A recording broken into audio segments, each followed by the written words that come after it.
Hello, I am Anshu Gupta. Welcome to my channel legal rights. आज का हमारा टॉपिक है protection of human act amendment 2019। जी, हम अमेंडमेंट 2019 की बात करेंगे। इसके पहले भी हमारी एक वीडियो आ चुकी है जिसमें हमने चैप्टर 1 टू चैप्टर 4 तक कवर किया हुआ है, और आज हम इस वीडियो में चैप्टर 5 टू चैप्टर 8 तक कवर करेंगे, जहाँ से हमारी ये वीडियो, जहाँ से हमारा ये एक्ट ख़त्म हो जाएगा। सबसे पहली बात। अब दूसरी चीज़ मैं आपको ये बताना चाहूँगा कि अब हम बात करेंगे राज्य मानव अधिकार आयोग, जो कि चैप्टर 5 है। राज्य मानव अधिकार आयोग मतलब अभी तक हम केंद्र की बात कर रहे थे, हम राज्य में आ गए हैं। जी हाँ, जैसे अब हम जैसे ही राज्य में आएंगे तो सभी राज्यों के लिए सिमिलर, जो भी मैं बातें बताऊंगा वो सभी राज्यों के लिए सिमिलर बातें होंगी। यहाँ पे जैसे ही हम सबसे पहले अध्यक्ष से स्टार्ट करते हैं कि अध्यक्ष कैसे चुना जाता है। अध्यक्ष जो चुना जाता है वो हाई कोर्ट का चीफ जस्टिस होगा, या तो फिर वहाँ का जज होगा, मीन्स वहाँ का मुख्य न्यायमूर्ति होगा, या तो न्यायाधीश होगा। दोनों में से कोई किसी व्यक्ति को अध्यक्ष चुनाया जा सकता है। पहले क्या होता रहा है अमेंडमेंट के पहले कि सिर्फ और सिर्फ chief justice of high court को ही चुना जाता था, मुख्य न्यायमूर्ति को ही चुना जाता था। लेकिन अब जो है मुख्य न्यायाधीश को ही चुना जाता रहा। अब लेकिन जो है न्यायाधीश या मुख्य न्यायाधीश दोनों में से किसी को भी चुना जा सकता है। ठीक है, अब इनकी पहला तो अध्यक्ष की हमने बात करी। दूसरी अब हम सदस्य की बात करेंगे। जैसे हम सदस्य की बात करेंगे तो सदस्य में जो हाई कोर्ट या जिला न्यायालय, हाई कोर्ट या जिला न्यायालय, तो हाई कोर्ट का कोई भी न्यायाधीश हो सकता है। हाई कोर्ट का कोई भी न्यायाधीश हो सकता है। और जिला न्यायालय की जैसी हम बात करेंगे या और की बात करेंगे तो जिला न्यायाधीश में कोई भी ऐसा जज जिसका जो जिला न्यायाधीश के पद में 7 वर्ष से अधिक हो या 7 वर्ष हो, नियुक्त किया जा सकता है सदस्य के रूप में। दूसरा जो सदस्य होगा, यहाँ पे 2 ही सदस्य होते हैं और एक अध्यक्ष होता है। दूसरा जो सदस्य होगा, सदस्य की हम जैसे ही बात करेंगे तो ऐसा सदस्य जिसको मानव अधिकार के बारे में जानकारी है उसको सदस्य नियुक्त किया जाएगा। ठीक है, ये जो होगा, जो इसका कार्यस्थल होगा वो राज्य सरकार अधिसूचना द्वारा निर्दिष्ट करेगी, अपने बताएगी कि भाई कहाँ पर है, कैसा है, क्या है। ठीक है, यहाँ पे एक सचिव को भी नियुक्त किया जाएगा, जो एक सचिव जो कि राज्य के सचिव के पद से नीचे नहीं होगा, उसको सचिव के लिए नियुक्त किया जाएगा, जो कि प्रशासनिक वित्तीय शक्तियों का प्रयोग करने के लिए बनाया जाएगा सचिव को। उसके बाद मैं आपको बताना चाहूँगा कि कोई राज्य आयोग केवल संविधान की 7वीं अनुसूची की सूची 2 और सूची 3 में प्रगणित प्रविष्टियों में से किसी से संबंधित विषयों की बाबत मानवाधिकारी के अतिक्रमण किए जाने की जांच कर सकेगा। यहाँ पर इनकी पावर का इंक्रीमेंट कर दिया गया है।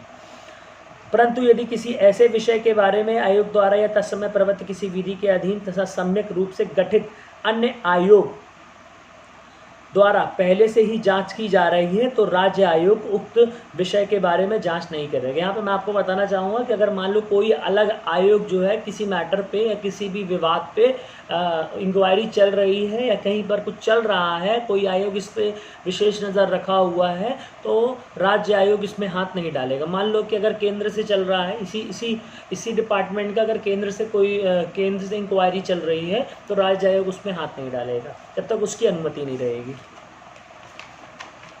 एक चीज़ और बात बताना चाहूँगा आपको, 2 या 2 से अधिक राज्य सरकारों राज्य आयोग के अध्यक्ष या सदस्य की सहमति से यथास्थिति ऐसे अध्यक्ष या सदस्य के साथ साथ अन्य राज्य आयोग का सदस्य नियुक्त कर सकेंगे। यदि ऐसा अध्यक्ष या सदस्य ऐसी नियुक्ति के लिए सहमति दे तो।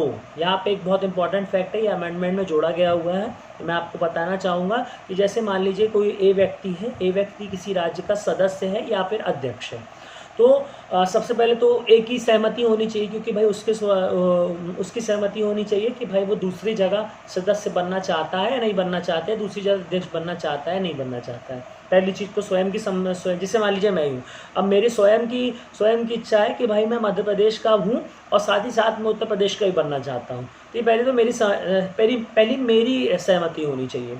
उसके बाद मेरी सहमति के बाद जो दूसरे राज्य के अध्यक्ष या सदस्यों की सहमति ली जाती है, अध्यक्षों या सदस्यों की सहमति ली जाती है, उस राज्य के आयोग की सहमति ली जाती है। अगर उस राज्य का आयोग, उस राज्य के सदस्य अगर इसकी सहमति देते हैं तो उस जगह पे क्या होगा, मेरे को बना दिया जाएगा दूसरी जगह का। अगर मेरी भी इच्छा है कि हाँ भाई मध्य प्रदेश का मैं हूँ अध्यक्ष हूँ, साथ ही साथ में उत्तर प्रदेश का भी अध्यक्ष बनना चाहता हूँ और वो लोग बनाना भी चाहते हैं, तो यहाँ पे एक नया प्रावधान आ गया है कि एक व्यक्ति एक से अधिक राज्यों का अध्यक्ष या सदस्य हो सकता है। उसके बाद परंतु यह कि उस धारा के अधीन की गई प्रत्येक नियुक्त उस राज्य के संबंध में जिसके लिए साझा अध्यक्ष या सदस्य दोनों में से जैसी भी स्थिति हो नियुक्ति किया जाना धारा 22 के अधीन अभिनिष्ट सीमित समिति के सिफारिशों के प्राप्त करने के पश्चात की जाएगी। सिफारिश मतलब धारा 22, अब हम धारा 22 पे ही आने वाले हैं, हम धारा 22 पर ही आ जाते हैं। कौन लोग इसकी सिफारिश करेंगे तब जाकर ये लोग बन सकते हैं। मान लीजिए मैं ही हूँ, अब मेरी सिफारिश जब होगी तभी मैं बनूंगा, और किनकी सहमति से बनूंगा? उस राज्य की सहमति से बनूंगा जिस राज्य में मुझे अध्यक्ष या सदस्य बनाया जा रहा है, उनके लोगों के अध्यक्ष या सदस्यों की सहमति से। अध्यक्ष की कमी है तो अध्यक्ष बनाया जा रहा है तो सदस्यों की सहमति से, और इन लोगों की सिफारिश से। किन लोगों की सिफारिश से? वो लोग जो इनको सदस्य बनाते हैं, अध्यक्ष बनाते हैं।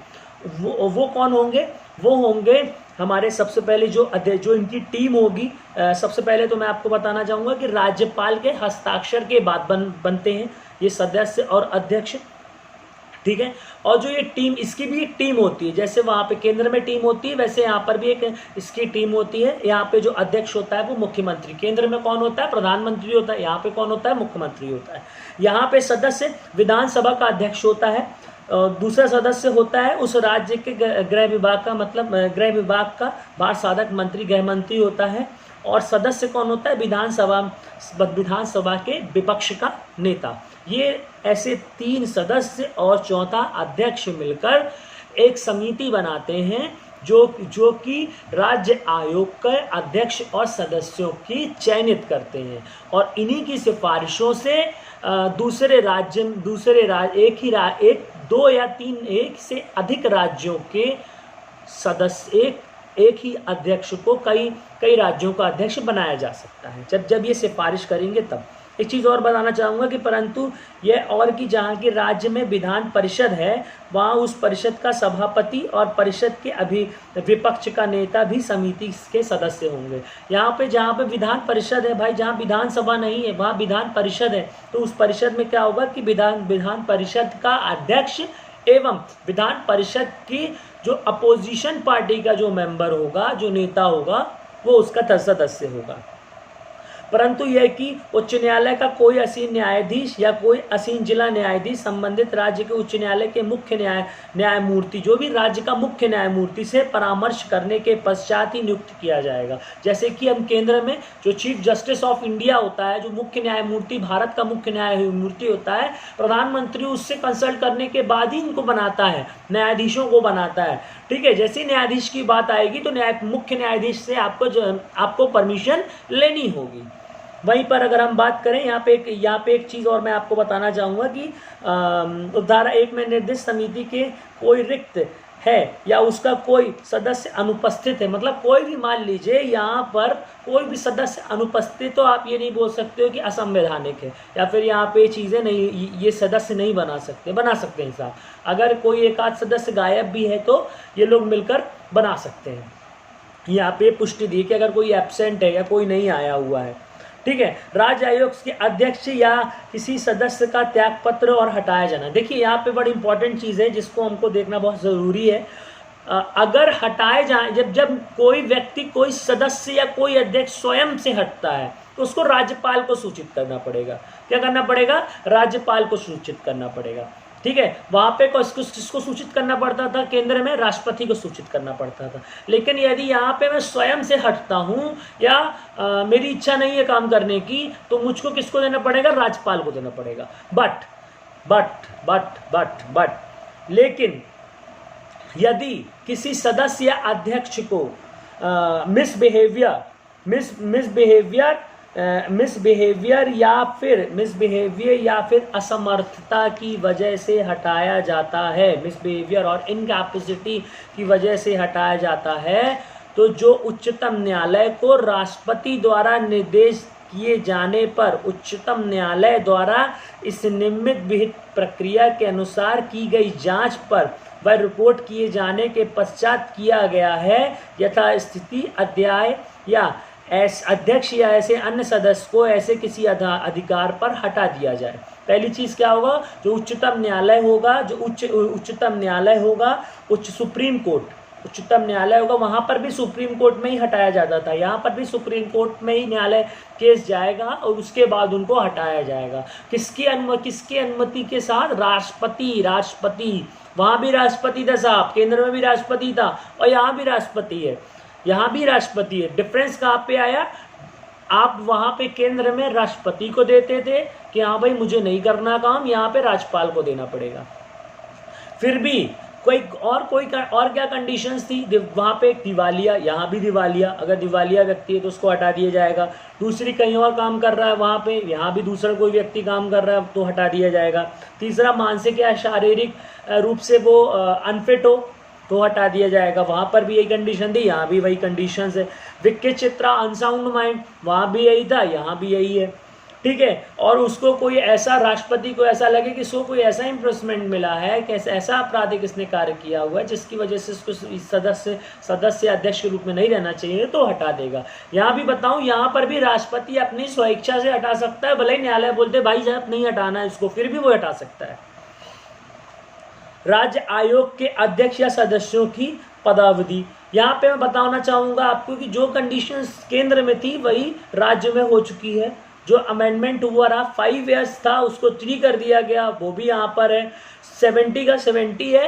पुनर्युक्ति ज़रूर है यहाँ पर, जो कि आप मान लीजिए मैं एक बार सदस्य बन चुका हूँ, मेरी 60 एज थी, 60 साल की उम्र में मैं सदस्य बना था। 60 साल की उम्र बनने के बाद मैंने 63 साल 3 साल मेरा वर्क हो गया, मेरे को हटा दिया गया, मेरे पास मेरा काम कंप्लीट हो गया, मेरे को हटा दिया ऐसा। बट मैं अभी 70 ईयर्स का नहीं हुआ हूँ तो मेरी हो सकती है फिर से पुनर्युक्ति हो जाए, मैं फिर से उस जॉब में लग जाऊँ और फिर से मैं 3 साल वर्क करने के बाद फिर से 66 में मैं छोड़ दूंगा। अभी भी नहीं हुआ, फिर से हो सकता हूँ। यहाँ पे पहले बाउंडेशंस था कि आप एक बार बनोगे फिर नहीं बनोगे, बट अब यहाँ पे फिर से आप बन सकते हो। कंडीशन अप्लाई, 70 ईयर्स आपकी नहीं हुआ, 70 हुआ तो फिर आप किसी कंडीशन में नहीं बनने वाले। दूसरी चीज, यहाँ के अलावा आप ना कि केंद्र में ना ही राज्य सरकार में कहीं जॉब नहीं कर सकते। क्यों नहीं कर सकते साहब? वो इसलिए नहीं कर सकते हैं क्योंकि वहीं पे हम केंद्र में ही वही चीज़ हो सकती है और वही चीज़ राज्य में भी होगी। मतलब 70 ईयर्स और 3 ईयर्स का दोनों जगह बाउंडेशन बना हुआ है, ठीक है। अब हम बात करेंगे यहाँ पर इस जगह पे कि अध्यक्ष या कोई सदस्य अपने पद पर न रह जाने पर किसी राज्य सरकार के अधीन या भारत सरकार के अधीन किसी भी और नियोजन पर पात्र नहीं होगा, जो कि मैंने आपको बता दिया है कि कहीं पर भी वो राज्य सरकार या केंद्र सरकार में इस पद के अलावा कहीं पे भी नियुक्त नहीं किया जाएगा साहब। कतिपय परिस्थितियों के सदस्य का अध्यक्ष के रूप में कार्य करना और उसके कृत्यों का निर्वहन, अध्यक्ष की मृत्यु, मतलब जैसे ही मान लीजिए उसकी मृत्यु हो गई या कुछ वहाँ पे अन्य कारणों से उसके पद में अगर उसको हटा दिया गया है तो राज्यपाल अधिसूचना द्वारा सदस्य में से ही किसी को अध्यक्ष बना देगा, किसी सदस्य को ही अध्यक्ष बना देगा और तब तक बनाए रखेगा जब तक कोई नया अध्यक्ष नहीं आता, ठीक है। और यदि कोई अध्यक्ष छुट्टी पे गया हुआ है तो भी किसी सदस्य को उठा के वो अध्यक्ष बना देगा कि साहब तुम अभी जब तक वो छुट्टी पे है तब तक तुम अध्यक्ष बने रहो, जैसे ही वो आएगा तो आप उसकी पोस्ट पे आ जाना। अब सेक्शन 26 में आते हैं। राज्य आयोग, वहाँ पे सेक्शन 8 में थी केंद्र में इनकी सैलरी, यहाँ पे 26 में है, मतलब 6 और 2 और 6 8 होता है, वहाँ पर भी 8 में था। इस तरीके से आप इसको याद रख सकते हैं। तो उस जगह पर क्या है कि जो जैसे उनकी धारा 26 में उनकी अपॉइंटमेंट के पहले जो भी सैलरी या जो भी सुविधाएं जुड़ी हुई हैं वो हमेशा जुड़ी रहेंगी, उसमें कमी नहीं होगी, बढ़ सकती है, कमी नहीं होगी। क्यों? क्योंकि वो स्वेच्छा फ्री होकर काम कर सके, उनको ये डर ना हो कि मेरी सुविधाएं कम होंगी। समझ रहे हैं? उसके बाद 27 राज्य आयोग के अधिकारों और कर्मचारी बंद। अब स्वाभाविक सी बात है भाई, सेक्शन 27 राज्य आयोग के अधिकारी और अन्य कर्मचारी बंद, स्वाभाविक सी बात है भाई, ये लोग तो इन्वेस्टिगेशन करने जाएंगे नहीं और ये लोग तो दौड़ भाग करेंगे नहीं। ठीक है। तो यहाँ पे इनको छोटी सी एक टीम अलग से दी जाती है। तो उस टीम में क्या होता है कि राज्य सरकार जो रहता है वो एक सचिव देता है, जो मैंने आपको पहले बताया हुआ है कि एक सचिव देता है, जो कि एक सचिव की पंक्ति का होता है। और राज्य सरकार मतलब किसी भी राज्य सरकार का वो एक सचिव पंक्ति का होता है, उसी को इस राज्य आयोग में सचिव की पंक्ति पे रखा जाता है।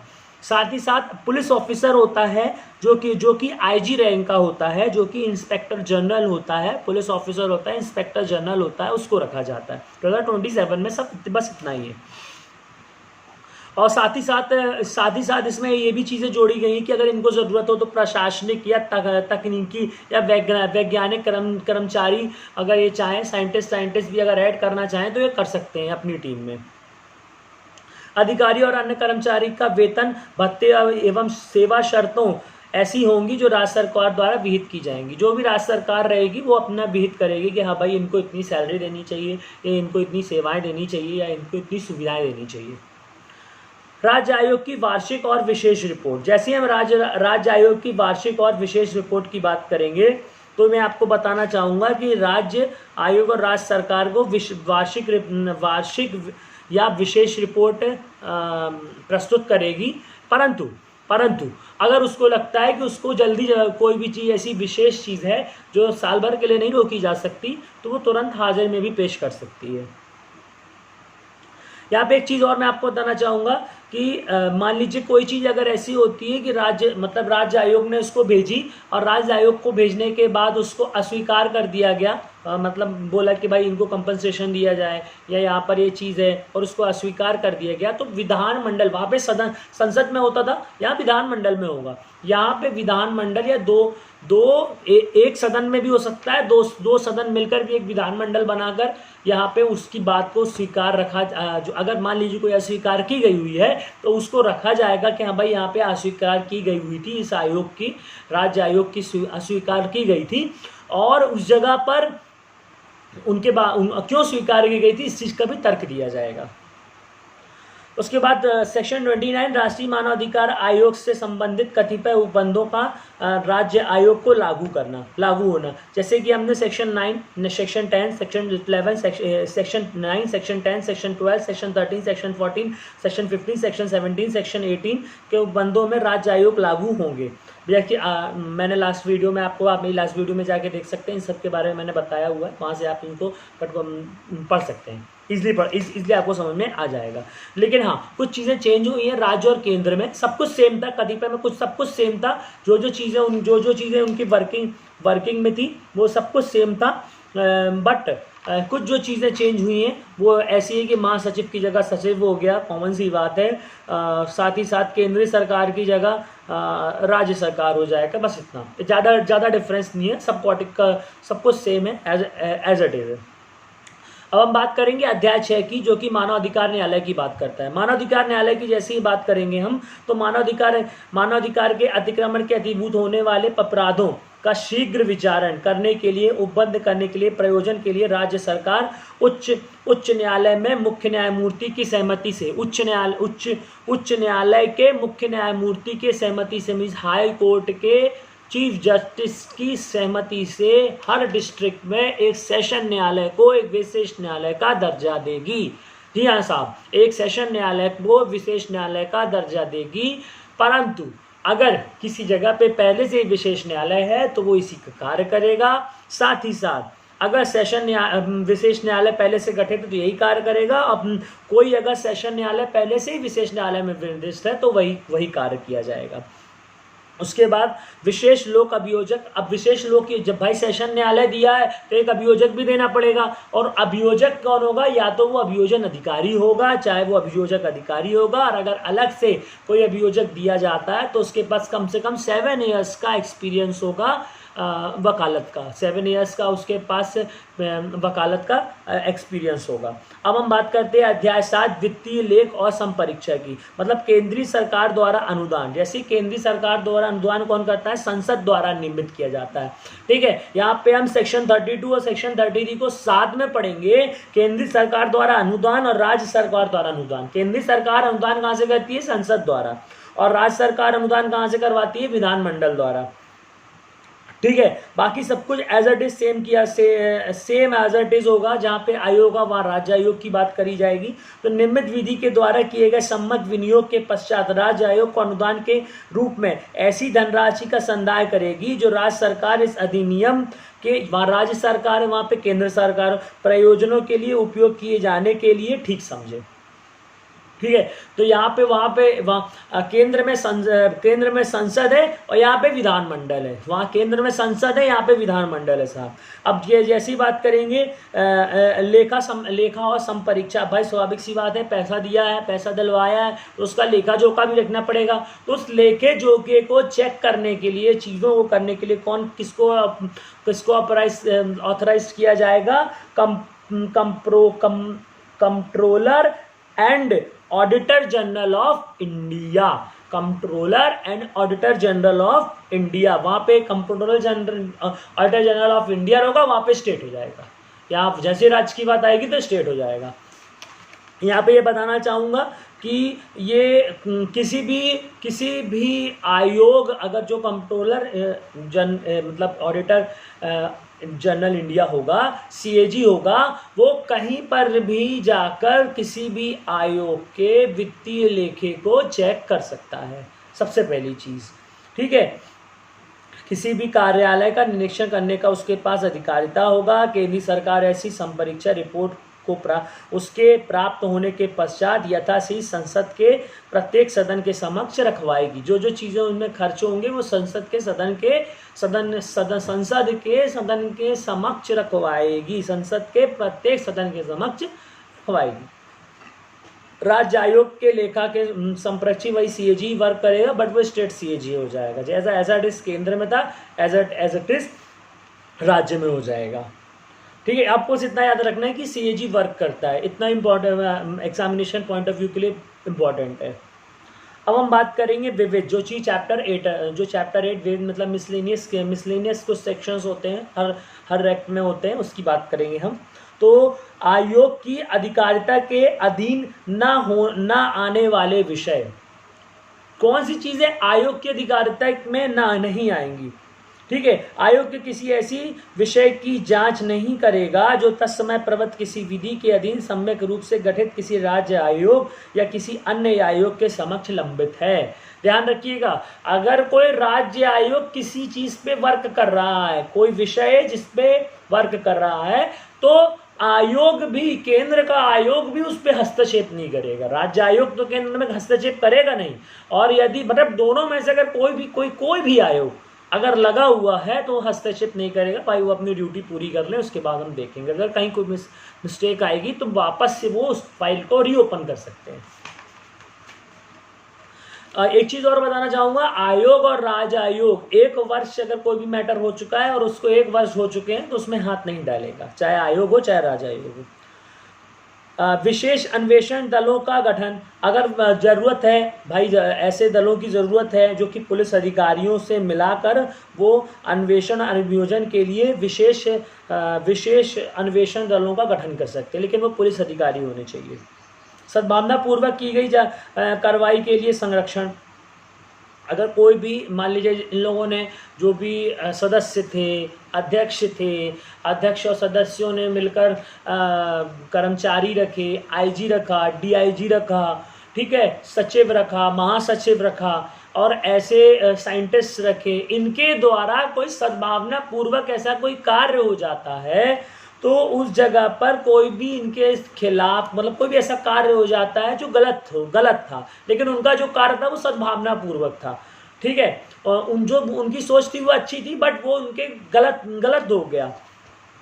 तो उस जगह पे क्या मिस्टेक ऑफ फैक्ट जो हम पढ़ते हैं, मिस्टेक ऑफ फैक्ट, ठीक है, तथ्य की भूल के कारण, ना कि विधि की भूल के कारण। ठीक है। तो जो कि तथ्य की भूल के कारण होगा, ना कि विधि की भूल के कारण होगा, तो उस जगह पे क्या होगा कि उनके विरुद्ध कोई भी इंक्वायरी नहीं होगी। अगर जो भी उनका कार्य होगा वो सद्भावनापूर्वक, धारा 38 इनको सपोर्ट करती है, धारा 38 इनके लिए खड़ी रहती है। धारा 39 सदस्यों और अधिकारों का लोक सेवक होना। देखिए यहाँ पे जैसे उनको सदस्य बनाया जाता है या अधिकारी बनाया जाता है, या उनको अध्यक्ष बनाया जाता है तो वो लोक सेवक हो जाएंगे। धारा 39 बोलती है, सेक्शन 39 बोलती है कि वो लोक सेवक हो जाएंगे साहब। नियम बनाने के लिए केंद्र सरकार की शक्ति, स्वाभाविक सी बात है कि जो भी नियम बनाने के लिए भत्ते हो गए, सेवाएं हो गई, ठीक है, आयोग द्वारा नियुक्त करने वाले हो गए, सिविल न्यायालय की कोई अन्य शक्ति हो गई, विवरण तैयार किए जाने वाली शक्तियां हो गई, ये सब शक्तियां जो है केंद्र सरकार से सेक्शन 40 केंद्र सरकार के लिए बताती है। ऐसे ही आप सेक्शन 40A पढ़ेंगे, भूतलक्षी रूप में नियम बनाने की शक्ति, 40B पढ़ेंगे, आयोग की विनियम बनाने की शक्ति। तो उस जगह पे जो शक्तियाँ हैं वित्तीय शक्तियाँ हैं, तो इनको इन शक्ति धाराएं जो हैं वो शक्तियों को एलिब्रेट करती हैं। अब हम बात करेंगे नियम बनाने के लिए राज्य सरकार की शक्ति। जैसी केंद्र की शक्तियाँ थी वहीं राज्य की सरकार की शक्तियाँ हैं, वेतन और भत्ते, प्रशासनिक, तकनीकी और वैज्ञानिक कर्मचारियों को ऐड करना, उनके लिए भत्ते देना, ठीक है, अधीन वार्षिक लेखा विवरण तैयार करना, इनकी शक्तियाँ हैं उनके पास। तो सेक्शन 41 उस चीज़ को बताती है। 42 कठिनाइयों को दूर करने की शक्ति। ऐसी कोई केंद्रीय सरकार राज्य पत्र में प्रकाशित आदेश द्वारा ऐसे उपबंध कर सकेगी जो इस अधिनियम के उपबंधों से असंगत ना हो और उस कठिनाई को दूर करने के लिए आवश्यक या समीचीन समझे। यहाँ पे एक चीज़ और बताना चाहूँगा, परंतु ऐसा कोई आदेश इस अधिनियम के प्रारंभ की तारीख से 2 वर्ष की अवधि की समाप्ति के पश्चात नहीं किया जाएगा। मतलब जैसे ही परंतु इस आदेश या इस अधिनियम के प्रारंभ की तारीख से भी जैसे ही प्रारंभ की तारीख आएगी उसके 2 वर्ष के बाद इसमें कोई भी चेंजेस नहीं होगा, कठिनाइयों को दूर करने की शक्ति खत्म हो जाती है साहब यहाँ पे। सेक्शन 43 निरसन, जो कि हर एक्ट में दिया जाता है। मतलब अगर जैसे अभी हमने 2000 पहले इसके पहले 1993 था अध्यादेश जो था, संशोधन 1993 था, अब उसको संशोधन कर दिया गया 2019 कर दिया गया है। तो जो मतलब निरसन हर एक्ट में, इसलिए नई जो भी नए एक्ट बनाए जा रहे हैं उसमें निरसन का रखा जा रहा है कि उसको निरसन की धारा का उपयोग करके हम नई धारा को ऐड कर सकते हैं, नए एक्ट को ऐड कर सकते हैं। जैसा समय को प्रतिकूल चीज़ों को जैसे विधि के प्रतिकूल लग रहा है उस तरीके से हम उसको घुमा सकते हैं, बदल सकते हैं, बना सकते हैं। ठीक है, तो यहाँ पे साहब हमने protection of human right act 1993 के बाद अमेंडमेंट 2019 को कवर किया है। अब इसके बाद हम स्टार्ट करेंगे CRPC and motor vehicle act, जो कि हमारे आप वीडियोस में देख सकते हैं। Thank you.